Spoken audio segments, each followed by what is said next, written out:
Salut à toutes et à tous, c'est Logan de Helpsycho. Aujourd'hui, on se retrouve dans une autre vidéo et pour vous poser plus une question personnelle. Cette fois-ci, ça va vous permettre de vous remettre potentiellement en question. Selon vous, les écrans, c'est positif ou c'est négatif? Oh, she's sweet but a psycho, a little bit psycho. At night she's screaming, I'm on my mind. Cette simple question de laisser en suspens potentiellement quelques petites minutes peut vous aider déjà à éclaircir certains points, certains sujets. Déjà, premièrement, peut-être que vous l'aurez remarqué dans le titre de la vidéo, on va parler aussi de la violence et des disputes. En quoi ça a un lien avec nos écrans, on va dire? Les jeux vidéo, les jeux vidéo, ou même les vidéos qu'on peut regarder, qui sont plus ou moins violentes, vont nous faire réagir émotionnellement. Ça, on est d'accord. Mais elles vont nous faire réagir émotionnellement de manière drôle, humoristique. Généralement, c'est tourné à la dérision et à l'humour.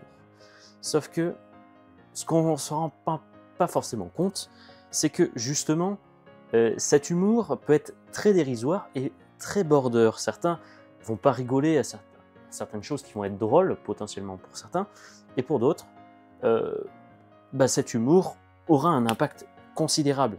Ils vont se plier en quatre.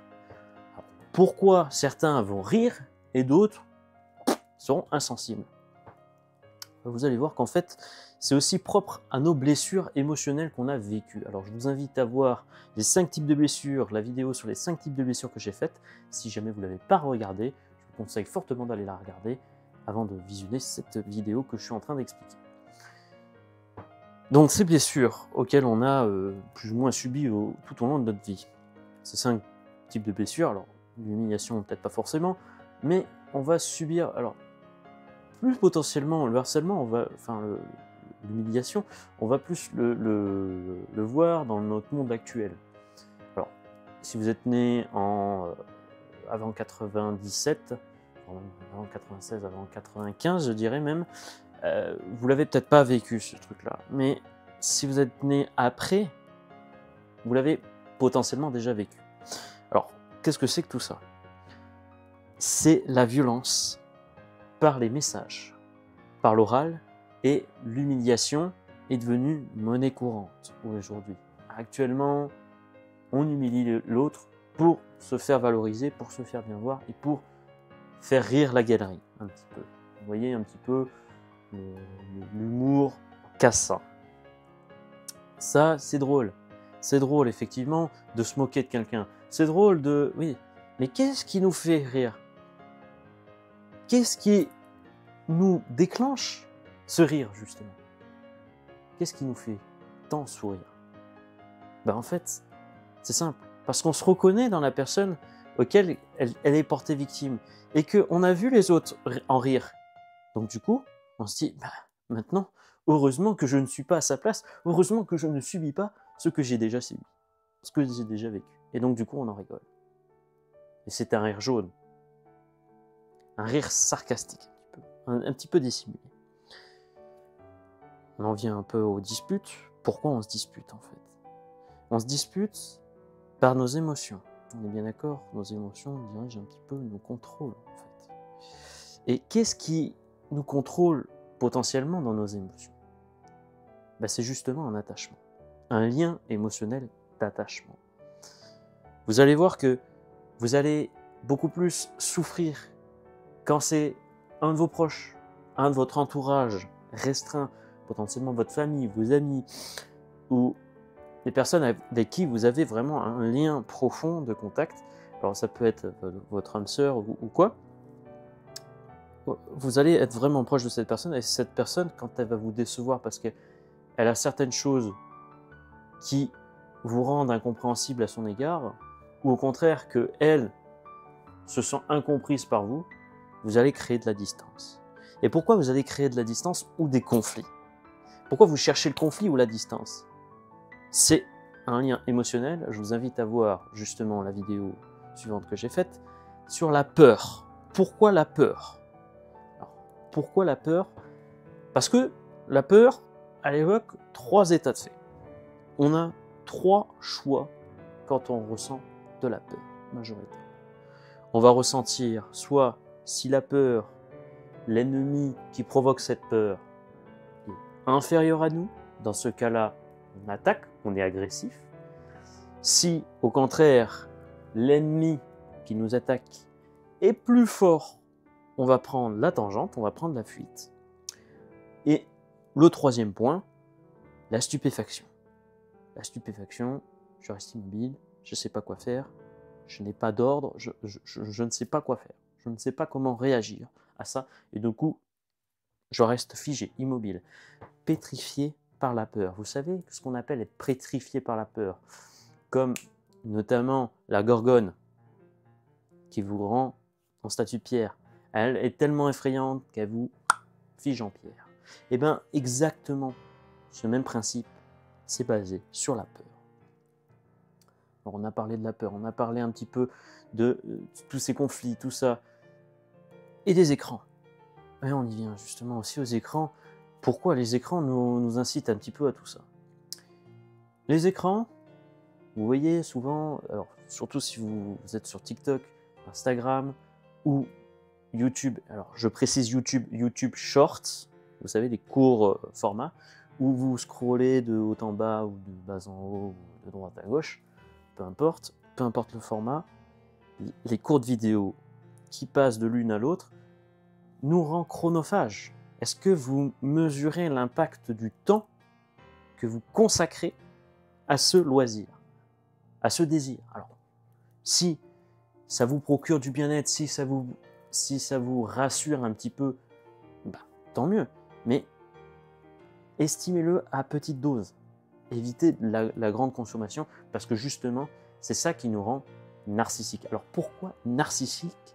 Pourquoi ça nous rend narcissiques? Je vous explique. C'est de la psychanalyse.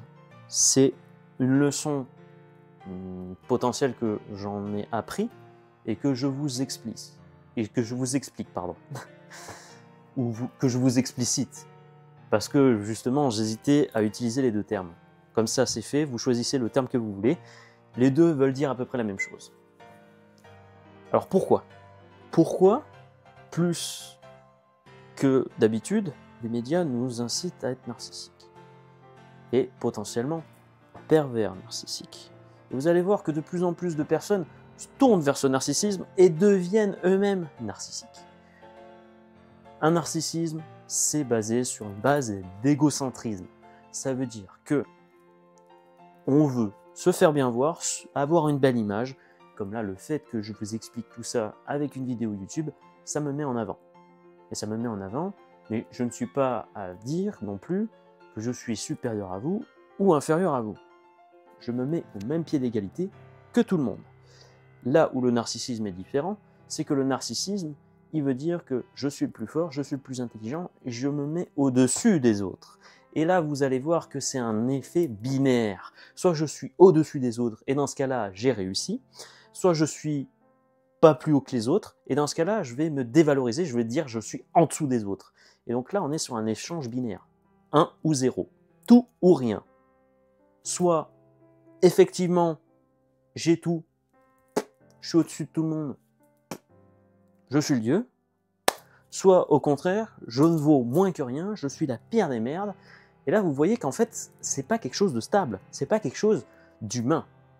On perd notre humanité justement là-dedans, dans ces trucs chronophages. Alors pourquoi?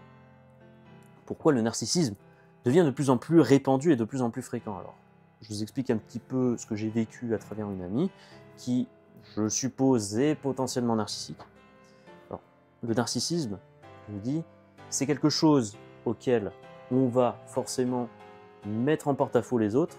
On va dire que quand on a un problème qui nous concerne, on va dire que ce sont le problème des autres, qui ne nous comprennent pas. Ou au contraire, on va utiliser un mécanisme de défense. Alors, les mécanismes de défense, il y en a tout un tas, je vous remets la roue. Il peut y avoir, alors généralement dans ces phases, le déni, la dénégation, le fait de dénier comme quoi c'est notre faute. La projection aussi est souvent utilisée par le narcissique. Projeter la faute sur l'autre, en face. Le déplacement, déplacer le problème ne vient pas de moi, il vient des autres. Déplacer, le déplacement, et la rationalisation. Si tout le monde le fait, pourquoi moi je ne le fais pas? Regarde, lui je fais, donc moi j'ai le droit de le faire. Je rationalise. Parce que quelqu'un a tué quelqu'un, parce que quelqu'un a commis un meurtre, vous allez pouvoir commettre un meurtre. Vous voyez ce que je veux dire? C'est ça, c'est aussi, vous allez rationaliser, ouais mais lui il en a fait 7, moi j'en ai fait qu'un. Bah, tuer quelqu'un, déjà c'est un acte qui est quand même pas toujours pardonnable, hein. Vous allez comprendre. Certains vont dire oui, je vous pardonne, d'autres vont dire non, je ne pardonne pas, je ne cautionne pas. Et ça c'est propre à chacun. Et là on en vient. On en vient à comment résoudre un problème. Pourquoi je parle de résoudre un problème? Parce que je lui ai demandé, quelqu'un pardonne pas. Et le pardon, c'est quoi? Justement, le pardon, c'est la réconciliation. Mettre sur un pied d'entente les deux. Pourquoi? Vous savez, quand quelqu'un vous dit ouais, t'es la pire des mères, machin, et qui revient presque en pleurant et vous dire je suis désolé, je me suis emporté, je suis désolé.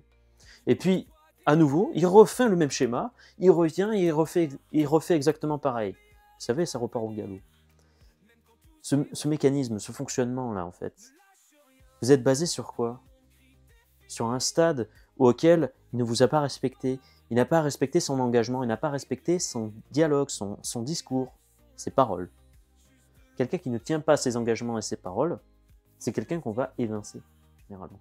Mais si vous avez atteint un stade d'attachement pour cette personne, parce que c'est ça aussi, le narcissisme, il crée un lien d'attachement. Alors ce qu'on appelle un LTN, un lien traumatique narcissique, qui est donc la résultante d'un lien traumatique d'attachement, auquel on s'est attaché au narcissique, parce que le narcissique était au-dessus de vous, du coup vous étiez envieux de le ressembler, comme si on mettait quelqu'un sur un piédestal, un petit peu dans le même principe, dans le même fonctionnement. Et donc, lui s'est mis en avant, le narcissique, il gonfle encore plus son ego, et son égocentrisme. La personne qui, elle, est atteinte du lien traumatique va mettre des semaines, voire des années, potentiellement, peut-être des mois, hein. Tout est une question d'échelle et de proportion en fonction de votre fonctionnement mental. Est-ce que vous allez plus facilement faire de la résilience, qui permet de justement passer outre les traumatismes non résolus? Justement, un traumatisme, c'est, comme je vous ai expliqué, les différences entre blessure et trauma. Je vous invite à voir la vidéo si ce n'est pas le cas. Une blessure et un trauma.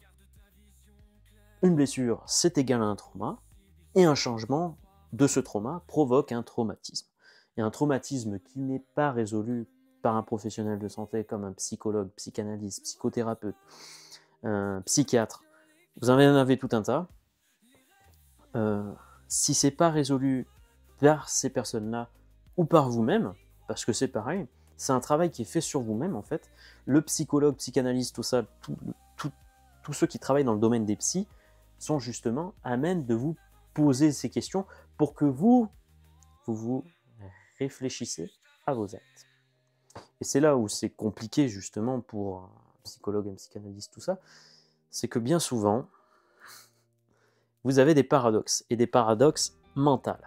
C'est-à-dire que chacun d'entre nous, moi y compris, j'ai des paradoxes. À des moments, je vais faire tout le temps la même chose, et puis, à un moment donné, en fait, je vais plus faire cette chose-là, et je vais faire une autre chose, qui n'a rien à voir. Pour autant, j'avais le même process, la même logique.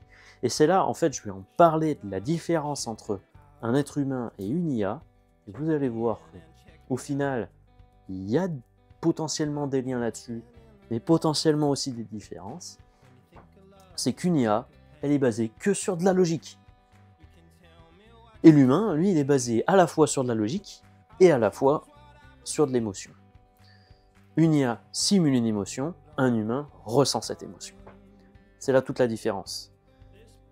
Mais on n'est pas en train de devenir des machines en ayant notre propre logique, en restant toujours dans les mêmes actes, dans les mêmes fonctions, dans les mêmes trames. En final, on est programmé comme un robot à faire exactement les tâches qu'on nous a inculquées. qu'on nous a apprises et qu'on sait soi-même donner. Vous voyez? Si on suit notre propre logique, tout le temps notre logique, et qu'on n'a pas d'émotion, et bien du coup, vous allez tout le temps suivre le même schéma, le même principe. Pour certains cas, ça va marcher, et pour d'autres, ça ne marchera pas. Mais vous allez garder votre logique, votre fonctionnement. Ce qui marche, ça ne sert à rien de le renouveler. Ça marche. Donc du coup, ce qui fonctionne, on le maintient.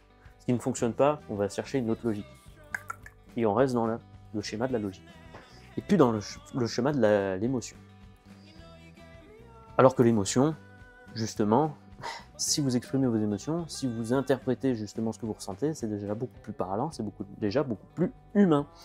Et en fait, vous allez comprendre que vous allez déjà comprendre vos émotions, mais aussi ceux des autres. Et là, c'est important. Parce que si vous arrivez à comprendre les autres vont vous comprendre, potentiellement. Ils vont se dire, je suis compris, je suis rassuré, et cette personne-là me rassure. Il ne faut pas non plus chercher l'approbation, mais au moins, vous avez quelqu'un sur qui il peut vous compter dessus.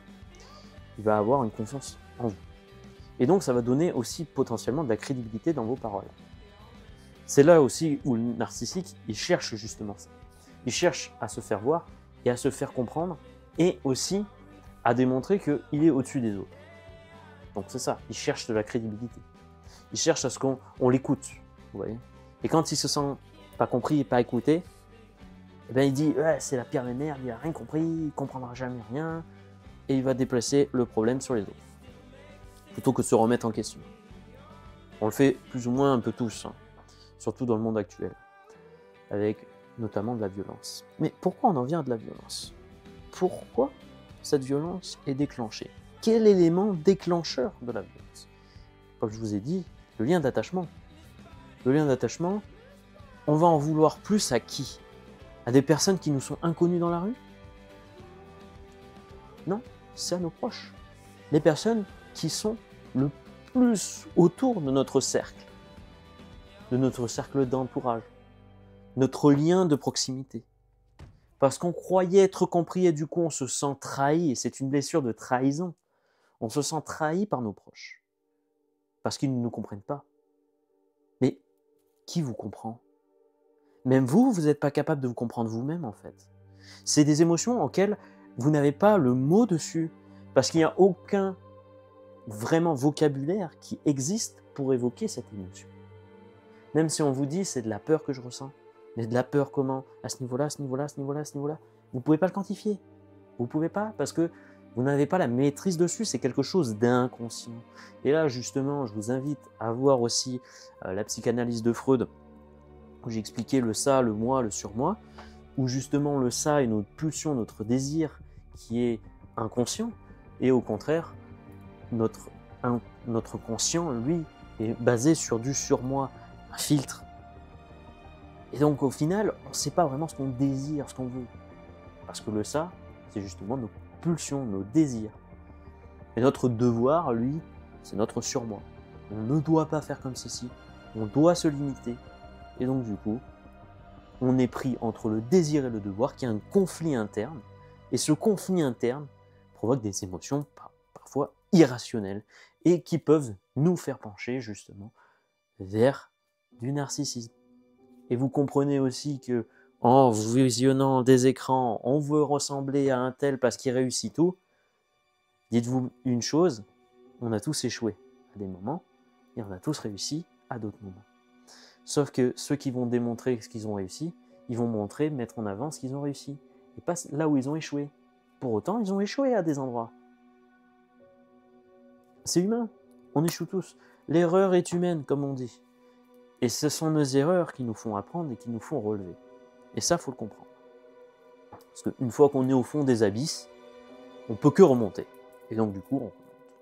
Mais une fois qu'on est au plus haut sommet de la montagne, on ne peut pas grimper au-dessus de la montagne, donc on ne fait que dévaler la colline, dévaler la pente.